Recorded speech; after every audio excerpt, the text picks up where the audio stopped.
2,000पेक्षा जास्त लाडक्या बहिणी निघाल्या सरकारी कर्मचारी. गले लठ्ठ पगार मिळून देखील 1,500चा मोह सुटेना.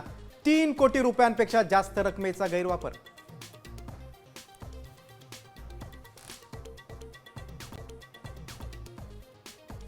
ढेकळांचे पंचनामे करायचे काय? नुकसानीच्या पाहणी दरम्यान कृषी मंत्री माणिकराव कोकाटेंचं पुन्हा वादग्रस्त विधान. विरोधकांच्या टीकेनंतर कोकाटेंकडून सारवासार. पंचनामे करणं अवघड आहे, नियमात बसत नाही. ज्या हार्वेस्टिंग झालेले त्यांची. दोन्ही पवार एकत्र यायला तटकरे पटेलांचा विरोध. खासदार संजय राऊतांचा मोठा दावा. राऊतांच्या वक्तव्याची दखल घेण्यासारखी नाही. तटकरेंचा पलटवार. आणि देवेंद्र फडणवीस यांच्यामध्ये ठाण्यातला रवी वर्मा निघाला पाकिस्तानचा एजंट. महाराष्ट्र दहशतवाद विरोधी पथकानं हेरगिरीच्या आरोपाखाली केली अटक.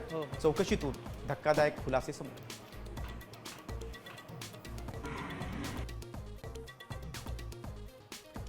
निलेश चव्हाणला नेपाळच्या बॉर्डरवरून केली अटक. वैष्णवी हगवण्याच्या आई वडिलांना धमकवल्याचा आरोप. आरोपीला रात्री पुण्यात आणणार.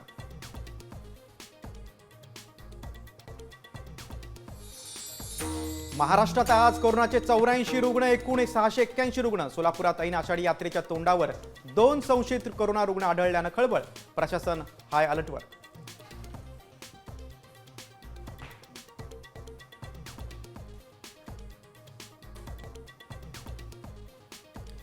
महिलेला साखळदंडानं बांधलं. कोल्हापूरच्या राजारामपुरी परिसरातील धक्कादायक घटना. पोलिसांनी महिलेची केली सुटका.